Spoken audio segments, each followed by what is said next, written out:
Seems really clear. Okay, good. Well, again, thanks for joining the Coast Told. This is the 175th call that we have had since I was elected to the United States Senate, so thank you all for bearing with me and for joining these calls. It's a great way for me to communicate, but also to hear from you. So after 175, here we go. We have an exciting couple weeks ahead on the lame duck session of Congress, and a lot going on. Let me briefly talk about what happened yesterday at Ohio State, tragic event.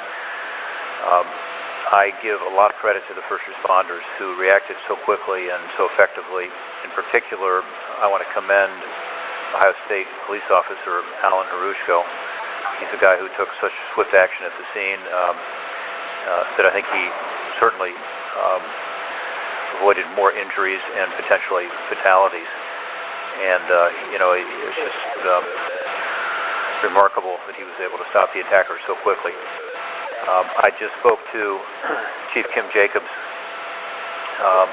Columbus Police Department, and got a report from the law enforcement point of view, and they believe the investigation is going well in the sense that they're working well with the university and with the state and with the federal officials, including the Joint Terrorism Task Force, JTTF. Some of you have been informed about this group, but it's led by the FBI. It has the Department of Homeland Security.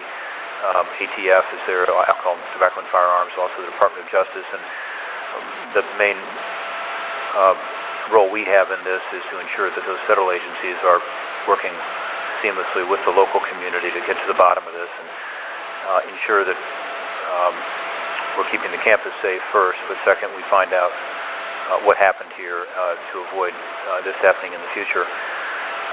We don't have all the information yet.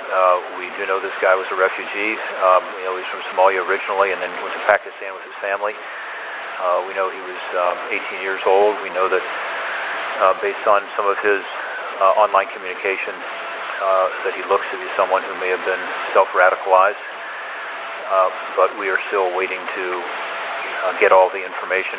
As you know, I'm on the Homeland Security Committee, and my focus on that committee has been precisely this type of problem. I have talked about the need for us to be more aggressive overseas against ISIS and others. I've talked about the need for us to better protect our border and deal with our visa issues, but I've also said that the most difficult part of this, to me, and the greatest challenge we have is those who are in this country and who could be self-radicalized, and particularly the lone wolves. And this appears to be that kind of a situation. So we are following it closely. We are staying in touch with the university and with the police locally, but also with the federal officials, and very interested in ensuring we get to the bottom of this and, again, be able to let people know that, there is a response by their government to protect them better. The Somali community, I know, has stepped forward and is working closely with the police department and others. You may recall there had been previous incidences in the Columbus area. One was back in 2015. I talk about it frequently because it was probably the first time that a foreign fighter had been arrested here in this country for terrorism. This was a Somali immigrant in April of 2015, and we're happy to provide you more leads on that information if you don't have it. But the reason I talk about it is because it was an example of the police department working closely with the Somali community and getting a tip from the Somali community, which was helpful in apprehending this individual. But in 2016, this year, February 11, there was also an incident in Columbus. This was the one at the Nazareth restaurant, Mohammed Berry. 4 people were injured there. He was killed when he used his machete, which he had been brandishing against the police officers, and they responded. He had been investigated by the FBI. And then just recently, on November 7, 2016, Aaron Daniels was arrested on charges of providing material support and resources to ISIS when he attempted to travel to Libya. So anyway, these are all incidents that have been thoroughly investigated, and that's what needs to happen here. We need to get to the bottom of it, find out what happened, and continue to strengthen the relationship between law enforcement and all communities, and including at Ohio State and in the Somali community, and ensure that we are doing everything possible to keep our state and our country safe. Back to the lame duck. We are in the home stretch here, and we've got a lot of things that are still in the process, but we feel confident that we're going to have a number of successes for Ohioans. One is on this issue of opioid funding. You recall that we were able to secure an additional $37 million for CARA in the short-term CR in September, which provided the adequate funding for CARA in the short term. That short term now expires on December 9th, and so we're working to ensure that the new continuing resolution, which is expected to come up for a vote next week, will continue to fully fund CARA. I'm also really pleased that the 21st Century Cures measure, which may be voted on in the House as soon as tomorrow, is likely to dedicate another $1 billion over 2 years to fight this heroin and prescription drug epidemic. These would be block grants to the states. We have worked with the Republican leadership on this, particularly Senator Alexander, who's taken the lead among the Senate conferees, and I'm very appreciative to him for listening to us and working with us. As you know, I've been raising this issue by way of increasing awareness on the floor, 27 speeches on the Senate floor this year, but also in meetings and every chance I get to explain to people how important it is that we target resources to what works to be able to try to turn the tide on this epidemic that has hit Ohio so hard. This will help because it's not just $500 million fiscal year 17 and fiscal year 18, but it's focused on states that have the highest prevalence of opioid addiction. We believe Ohio will be able to benefit from this substantially because, unfortunately, we are one of those states that has a higher number of overdoses, addictions, and consequences. So, coupled with this new CARA law, which is the permanent law that changes the way the funding is directed and adds new funding, this additional 2-year funding, which is really a necessary way to try to deal with the immediate epidemic, I think will be very helpful.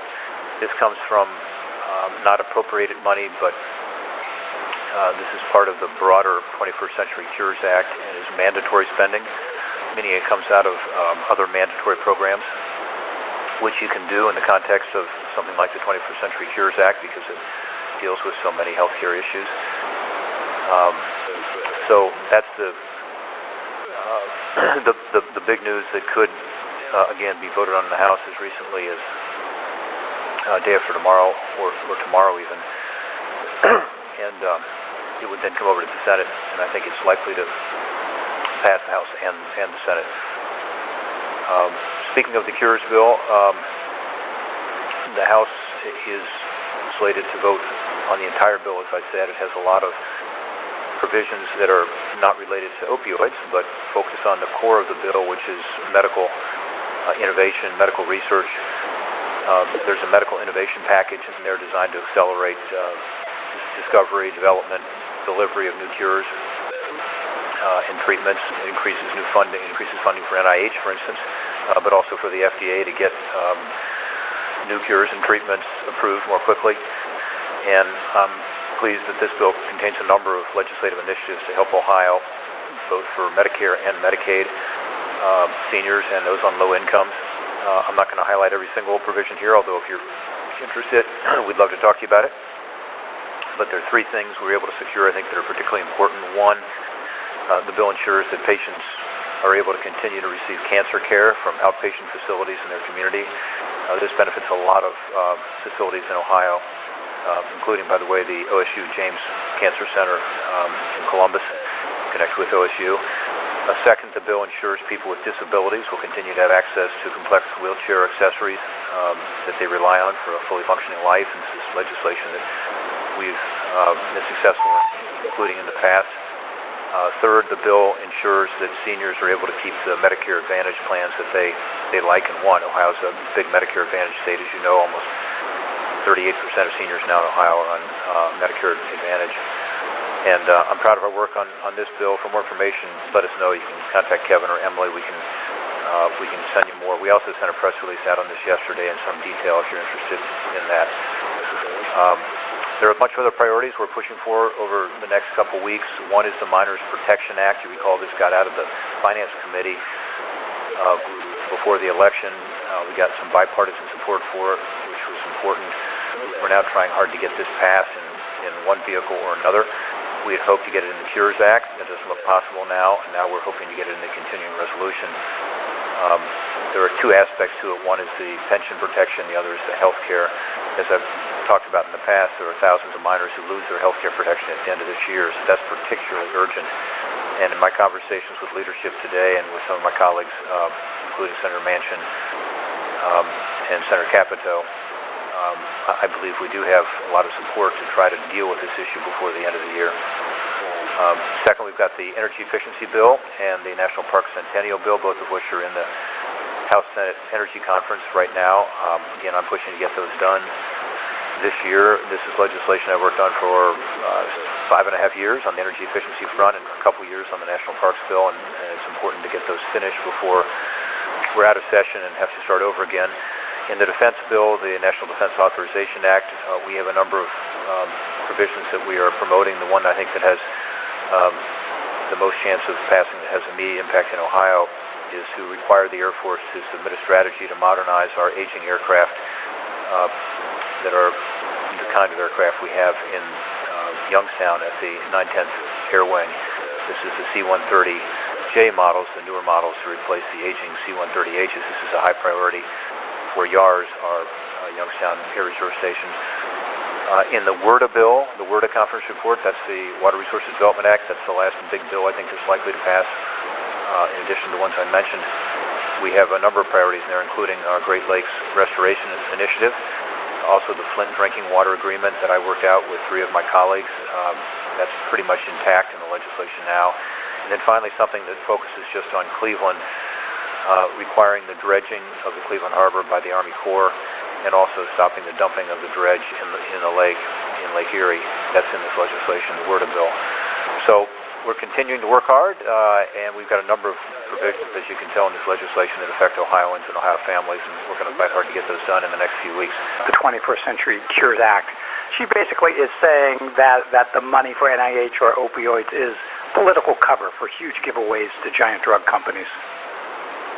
Yeah, I didn't see your comments, Steve. I'm happy to respond in writing after I look at them, but my understanding, and you can know this soon with regard to the House vote, is that this is a bipartisan effort. Obviously, well, not obviously, but Vice President Biden has been very involved, as you know, because it has the cancer moonshot in it, for instance, which is really important.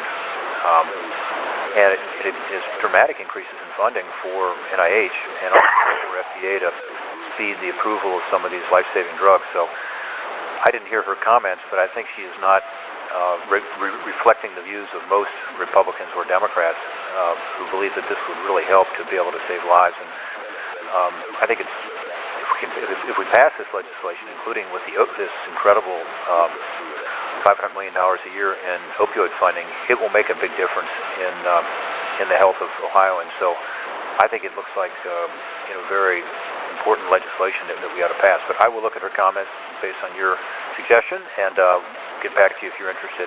I am. Thank you. Hey, Senator Scott Light here from 10 TV. Hey, Scott. Thank you for taking some questions here. Regarding the Affordable Care Act, as you know, Ohio's now up to, just shy of 700,000 people under expanded Medicaid here who now have coverage through the ACA. What happens to those folks, to those Ohioans, if the law is repealed? And then the second part of my question is, with Tom Price as head of HHS, he supports fixed tax credits that go up in terms of your age, but they don't go up whether you're rich or poor. Do you support that kind of approach for health insurance moving forward? Yep.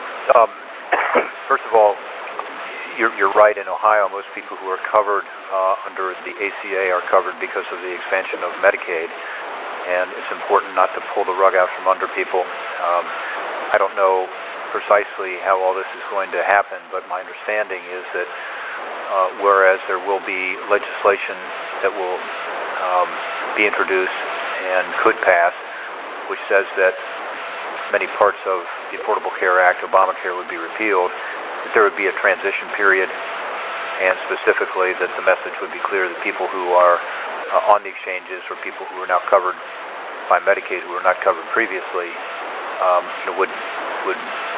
would not have to be concerned about losing what they have. Rather, there would be a transition to a system that would be more based on the markets, more affordable, therefore, and there would be other changes made to health care to try to make it more affordable and more accessible, but also for people to have more choices. So I think for those people you mentioned in Ohio, that is the message, that there are ways to improve the current delivery of health care and reduce the cost. And we have to do it. I mean, even if Donald Trump hadn't been elected and there was not a Republican House or Senate, Obamacare, as you have noticed, is really collapsing on its own weight. There are lots of examples of that in Ohio. Of course, we have insurance companies pulling out right and left to the point that I think there are 20 counties in Ohio that now have one insurance company in the exchanges. Another 28, I think, have two. We used to have multiple in every county, and our costs have gone up dramatically, about a 91% increase in the individual market. And just a few months ago, we learned that in next year, for the exchanges, we're talking about a 12, 13% average increase, which is, people just can't afford that. So there has to be something done to deal with what's going on in Ohio with health care, thanks to the Affordable Care Act. We also lost our co-op in the last few months, which put 20,000 people in a situation where they now have to scramble to try to find health care because it just it wasn't working to the point that it went insolvent. So something happened, and yet people, I believe, can and should be protected. And real quick on the follow-up, do you agree with Congressman Price's plan to offer tax credits, again, based on age, but not based on income? I think his would start at like $1,200 a year. Yeah, I haven't looked at that. I need to look at it. There are proposals out there on tax credits which would be refundable for those people who don't have tax liability. In other words, it was, by definition, it would be progressive as opposed to a flat tax credit. So if you were to buy health care using a tax credit and you had tax liability, you would be able to take advantage of it. But also if you had no tax liability because your income was relatively low, or you had other deductions or credits, and think of somebody who's on EITC or an income tax credit, he would still get a tax credit that would be refundable to you. And that's something that I've talked about in the past, but I would need to look at his proposal. I just don't know enough about it, Scott. Rob, David Skolnick. Hey, David. Hello.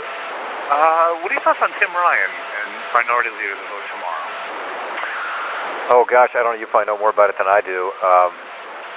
It sounds like he's, making a big push on it, and I mean, I don't know what the vote count looks like. Have you heard of anybody,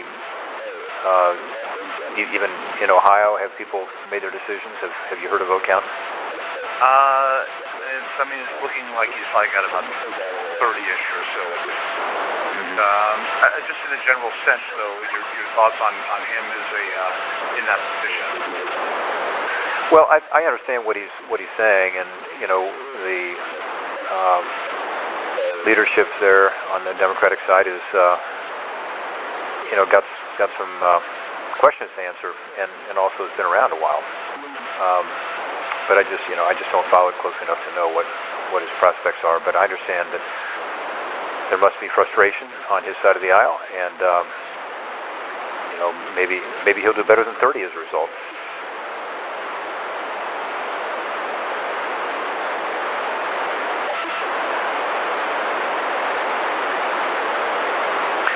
Listen, you guys, thank you very much for being on again, and we'll follow up. Steve, we'll take a look at what Elizabeth Warren said, and yeah. This is Jessica. I'm so sorry. Hey, Jess. I didn't realize there was Hey, quick question. Give your reaction to Trump coming to Cincinnati. I'm assuming you'll be in Washington and will be unable to come. He's going to be in Cincinnati Thursday. Yeah, that's what I've heard. Yeah, we are in session on Thursday. I don't know what time we're going to get out, but if we get out in time, I will plan to go back to see him there. I'm also supposed to be in Columbus that night for another event, and then Akron the next day, and Canton the next day. So it's busy. But anyway, yeah, if I can get back, I will see him there. Thanks everyone for your questions. Please let Kevin or Emily know if you have any follow-ups. Great. Thanks, everybody.